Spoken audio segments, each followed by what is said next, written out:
Hello students, last लेक्चरला आपण goods distributed किंवा lost by fire हा जो सगळा पोर्शन होता तो स्टडी केलेला होता. सो नाव त्याचा जो पुढचा पार्ट आहे की ITC reversal when return of time expired medicines are traded as a fresh supply. So ते सर्क्युलर नंबर 72 आहे. आय थिंक त्याने 1 पेज मध्ये ते कव्हर केलेलं आहे. So we are going to see the same.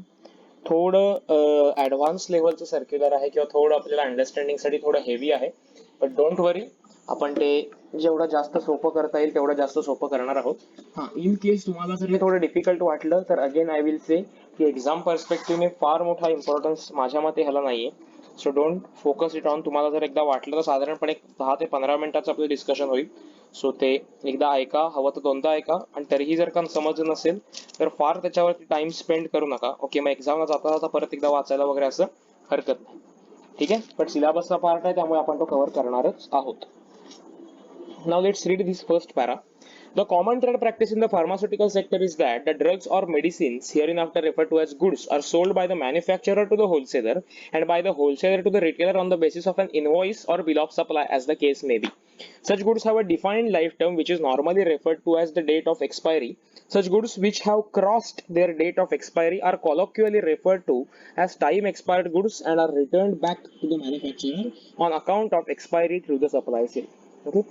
तर आपण बेसिक स्ट्रक्चर काय ते समजून घेऊया. सी, मेडिसिन्सची जी चेन आहे किंवा सप्लाय चेन आहे ती कशा पद्धतीची, याची आपण एक बेसिक डायग्राम काढून घेतली. सी, मॅन्युफॅक्चरर्स ते मॅन्युफॅक्चर करतात, ते सप्लाय करतात होलसेलरला, होलसेलर सप्लाय करतो रिटेलरला, आणि मग रिटेलर थ्रू सप्लाय केला जातो अल्टिमेट कस्टमर्सला. करेक्ट. आता मॅन्युफॅक्चररने होलसेलरला एक मेडिसिनचा बॉक्स सेल आउट केला, होलसेलरने तो बॉक्स रिटेलरला टॅक्स इनवॉइस इश्यू करून सेल आउट केला, आणि रिटेलरने हा पुढे सप्लाय केलाच नाही. ओके, हा बॉक्स रिटेलरकडे असतानाच त्याची एक्सपायरी डेट उलटून गेली. हा सप्लाय किंवा हा बॉक्स रिटेलरकडे असताना त्याची एक्सपायरी डेट उलटून गेली.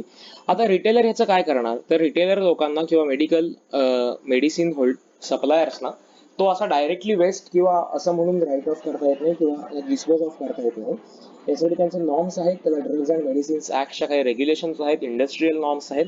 सो रिटेलर काय करतो, रिटेलर तो बॉक्स परत होलसेलरला पाठवतो, होलसेलर परत तो बॉक्स मॅन्युफॅक्चररला पाठवतो, आणि मॅन्युफॅक्चररकडे त्यांच्याकडे प्रॉपर ऍक्ट प्रमाणे त्याच्या डिस्पोजलची सिस्टीम केलेली असते. So they have that plant, they have that disposal machinery for which in which such medicines are disposed of carefully.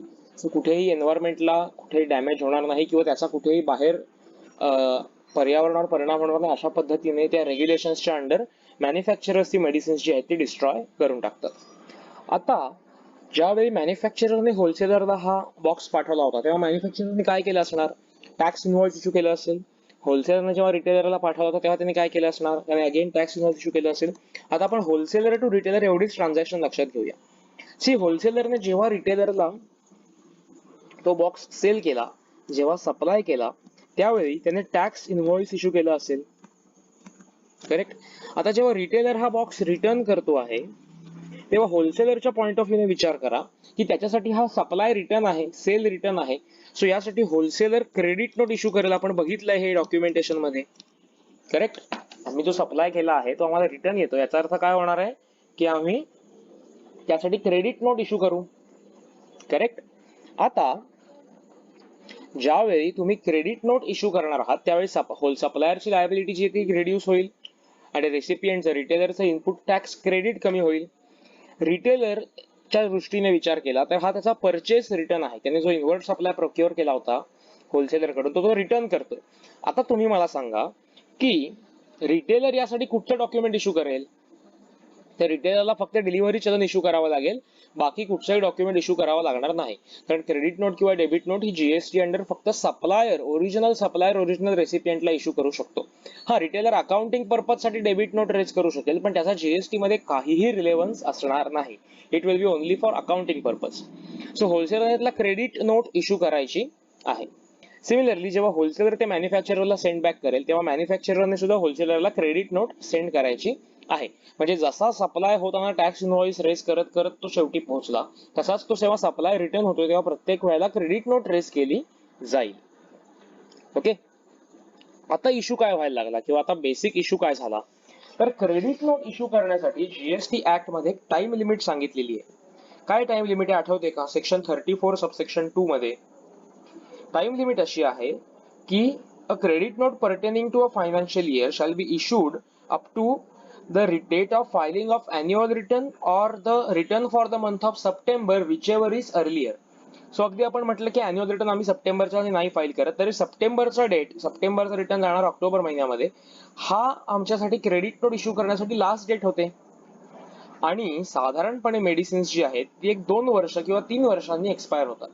आता मला सांगा की रिटेलरने जेव्हा सप्लायर कडून इनव्हॉइस जेव्हा ते गुड्स परचेस केले होते ते होते सपोज 2017 मध्ये, आणि जेव्हा ते एक्सपायर झालेले आहेत तेव्हा ते आहेत 2020 मध्ये.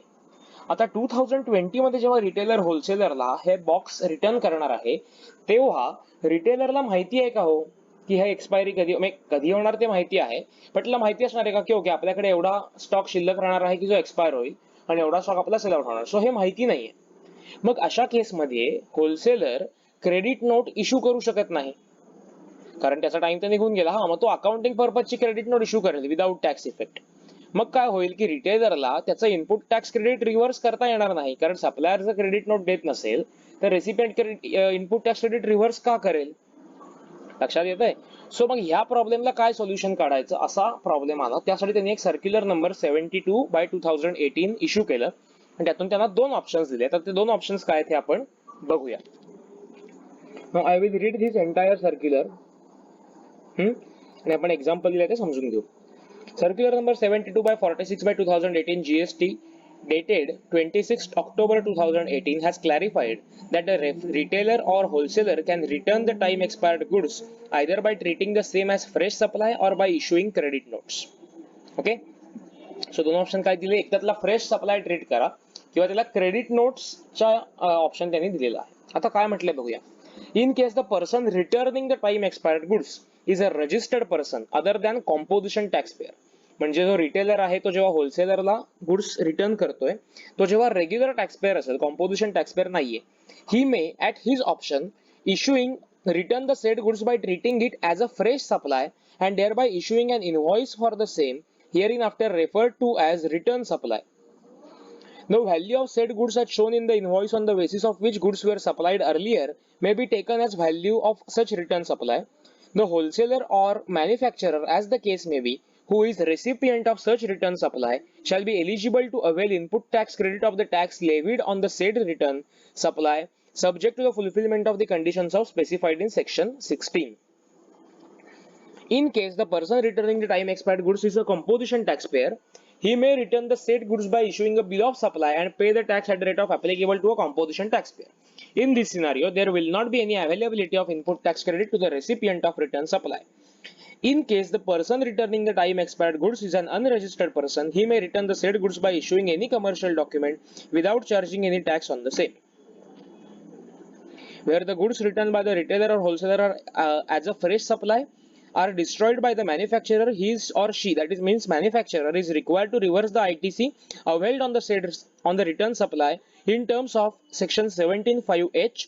It is pertinent to mention here that the ITC which is required to be reversed in such scenario is the ITC availed on the return supply and not the ITC that is attributable to the manufacturer of such time expired goods. The clarification may also be applicable to the return of goods for reasons other than being time expired medicine. So the credit note चा option तुम्हाला सगळ्यांना माहिती आहे. हा जो option आहे हा मी suggest केलेला होता ऍक्च्युअली की treating it as a fresh supply. So त्यांनी तो ऍक्सेप्ट केला आणि त्यांनी तो ऍक्च्युअल मध्ये इम्प्लिमेंट केला. तर आता काय म्हणायचं की ओके क्रेडिट नोटचा टाइम लिमिट संपून जातोय ना, मग क्रेडिट नोटचा टाइम लिमिट संपल्यावर काय होतं की होलसेलरला क्रेडिट नोट इश्यू करता येत नाही, म्हणजे होलसेलरला लायबिलिटी कमी करता येत नाही, रिटेलरला त्याचा इनपुट टॅक्स क्रेडिट रिव्हर्स करता येत नाही. सो ते काय म्हणतात की ओके तुम्ही काय करा, रिटेलरकडे ऑप्शन आहे की रिटेलरने ते as a fresh supply treat करा आणि रिटेलरने होलसेलरला इनव्हॉइस रेज करा. म्हणजे आधीची ट्रान्झॅक्शन विसरून जा, रिटेलरने प्रॉपर इनव्हॉइस रेज करा. ह्या इनव्हॉइसला रिटर्न सप्लाय असं नाव दिलं आहे, हा रिटर्न सप्लाय आहे. रिटेलर होलसेलरला चोख इनव्हॉइस तयार करून देईल ज्याचा आयटीसी होलसेलरला मिळेल. आम्ही आता असं म्हणणार की आम्ही रिटेलर कडून ते गुड्स परचेस केले, मॅन्युफॅक्चरर म्हणणार आम्ही होलसेलर कडून ते गुड्स परचेस केले आणि ह्या परचेसवरचा आयटीसी प्रत्येकाला क्लेम करता येईल. म्हणजे रिटेलरला आयटीसी रिव्हर्स करणार म्हणजे काय करणार, अल्टिमेटली लायबिलिटी इन्क्रीज होणार होती. इनपुट टॅक्स क्रेडिट कमी होणार म्हणजे काय, अल्टिमेटली कॅश मध्ये जास्त पे करायला लागणार किंवा आमचा आयटीसीचा बॅलन्स कमी होणार. सो त्याला काय, त्याच्याऐवजी तिला आउटपुट टॅक्स लायबिलिटी जनरेट झाली तेवढ्याच अमाऊंटची. होलसेलरची लायबिलिटी कमी होणार होती, त्याच्याऐवजी होलसेलरला इनपुट टॅक्स क्रेडिट मिळालं. इफेक्ट फायनान्शियल्स मध्ये सेमच झाला. आणि होलसेलरने मॅन्युफॅक्चररला जे काही इनव्हॉइस रेज करेल त्याचं इनपुट टॅक्स रेट हे मॅन्युफॅक्चररला रिव्हर्स करावं लागेल. का, तर मॅन्युफॅक्चरर त्या स्टॉकचं काय करणार आहे, मॅन्युफॅक्चरर तो स्टॉक डिस्ट्रॉय करणार आहे. मॅन्युफॅक्चरर तो स्टॉक आहे तो जाळून टाकणार आहे किंवा ते डिस्पोजल त्या पद्धतीने करणार आहे.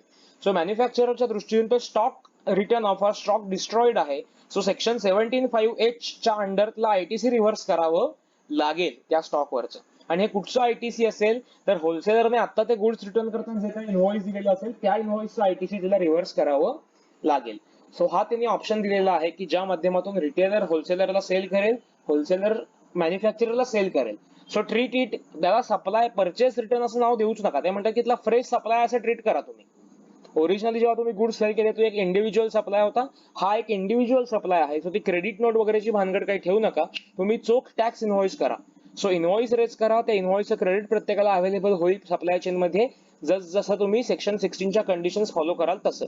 म्हणजेच होलसेलरला टाइम एक्सपायर्ड मेडिसिनचा स्टॉक प्रत्यक्ष रिसिव्ह झाला असला पाहिजे, त्यासाठी रिटेलरला जे इनव्हॉइस रेज करेल ते त्याच्याकडे असलं पाहिजे. देन रिटेलरने त्याच्यावरचा टॅक्स गव्हर्नमेंटला पे केलेला असला पाहिजे आणि होलसेलरने आपला रिटर्न जो आहे तो त्यामध्ये ते क्रेडिट क्लेम केलं पाहिजे. सो ही मेथडॉलॉजी फॉलो करा आणि त्याच्यामधून फ्रेश सप्लाय ट्रीट करून ते टाइम एक्सपायर्ड मेडिसिन्स जे आहेत ते परत मॅन्युफॅक्चरर पर्यंत जाऊ देत. ठीक आहे. सो ही मेथड त्यांनी या सर्क्युलर मधनं सजेस्ट केलेली आहे. Let's see the example given by them.